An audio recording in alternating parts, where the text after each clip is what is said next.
Hello and welcome back to Backyard Care Winemaking Edition. Haha. So today is day 17 since I started the must of the home brew.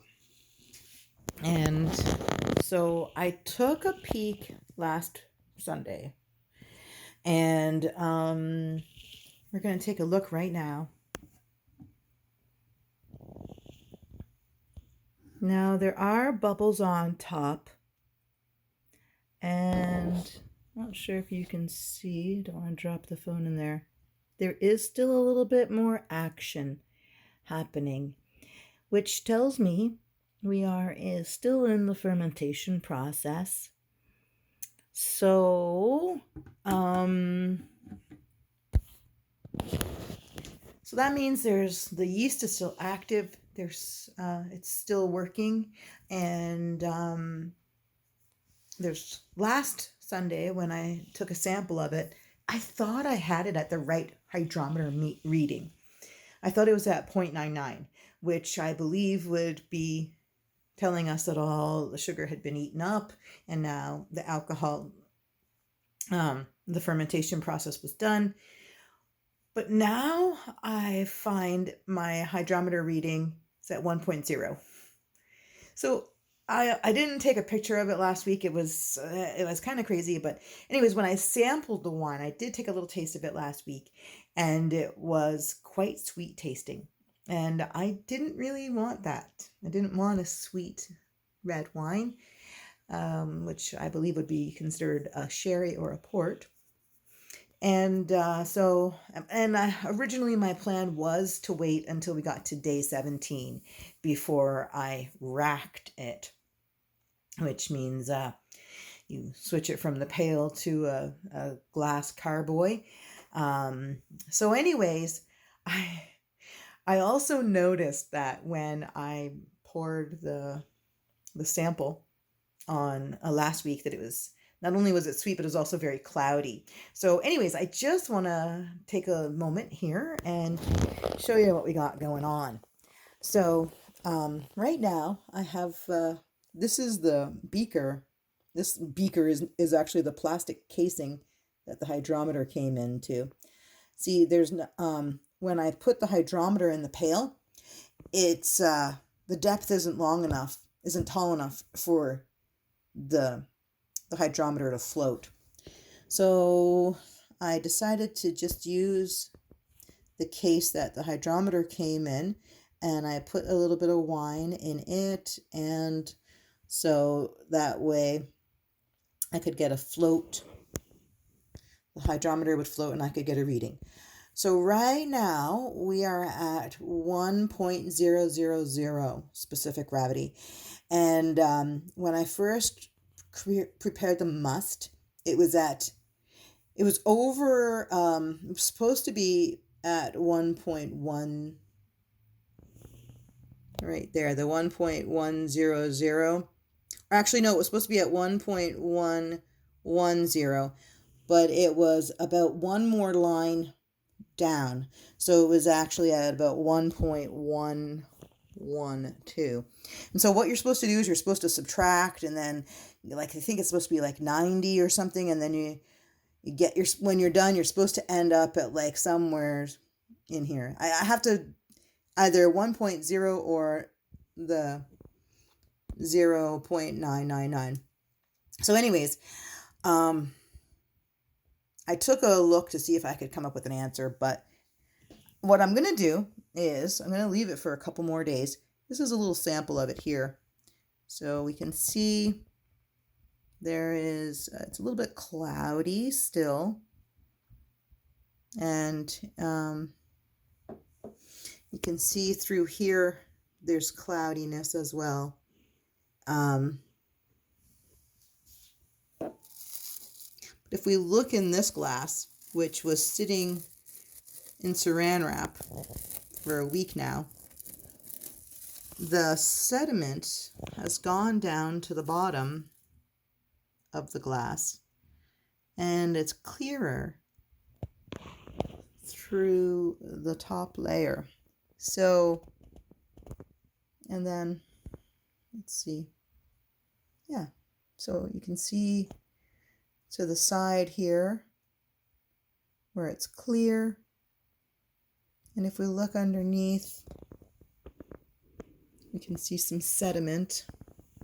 It's kind of white, cloudy sediment. So I'm actually going to take a...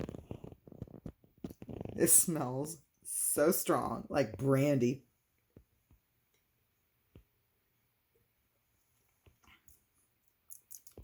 Yeah, now that tastes sweet. But when I taste this, a week later, it's more dry. A little bit more singing. A little bit more zippy. Woo. So anyways, but I think what I'm going to do is I'm going to let it go for a couple more days, because with those bubbles happening in there that we've witnessed, that means that there's still fermentation, which means the yeast is still working. There may be a little bit more sugar in there. And so if I can get that hydrometer reading down to the 0.99 that we're looking for, I think that that will be that it'll indicate that all the sugar has been eaten up by the yeast. And if I still have some action bubbles from the yeast, what I can do is sit it outside in the cold temperatures. If I bring it outdoors in the pail, leave it there overnight for when the temperature goes down. Right now we have a 4-degree temperature happening outside on our coldest nights. I would wait till I could put it out there before I put it into my rack, my carboy, and rack it up. Ooh, little babe. Compliments to the chef. Apparently this is called alchemy. I didn't know that, but I do now. Anyways, so yeah, plans are to let it sit another 3-4 days, maybe come back, we'll say day 20. So day 20, I'll come back, I'll do another hydrometer reading, and then depending on where that sugar content in the wine is at, where it's measuring, then I will go ahead and pour it in, take my siphon and siphon it into the carboy, the glass carboy, where it then will sit for another month to finish, where it'll give it opportunity to give it some clarity. And like I said, last week when I tasted it, it was still a bit sweet, not to my liking. I take a taste of that wine right now that has been sitting. So this has been sitting in the glass, and it's cooler. The glass is cooler than the plastic tub. So when I feel the sides of that plastic tub, well, it's kind of cool to the touch, but not as cold as the glass. So the plastic is going to keep the heat in a little bit better. And so this is keeping it in the glass. And I haven't really had much heat on in the house. I have had a little bit of heat because I didn't want to, I wanted the process to be able to continue if it needed to ferment or to finish fermenting. But with this wine that was poured last week, it kept that sugary taste, that sweet taste, back taste, and now that's gone.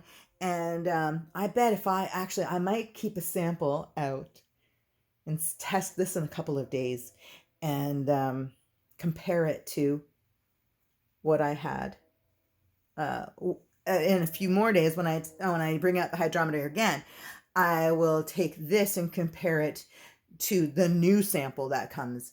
And then basically what you do is you put in some additives if you want to, like I can put some gelatin in order to get it to clear more consistently. Or if I just leave it in the carboy, eventually all the sediment will drop to the bottom and it will clear on its own. Might take longer than a month, but without if I'm not in a hurry, which I'm not really. I mean, I have the liquor store. If they were on strike, then maybe I would be like, yeah, let's crank. But it's just an experiment, really. An experiment and something fun. And maybe I'm going to do this for the rest of my life. Who knows? Or maybe at least one more time. Anyways, so just wanted to bring you along for the journey of the tasting and sampling and hydro reading for this day, the 17th day of fermentation. So we'll see you back in about 3 more days, maybe 4 or 5. That would, if we do 5 more days, that will take us to 22 days of fermentation. And yeah, so anyways, having fun. Hope you're having a great Thanksgiving weekend, and we'll see you next time.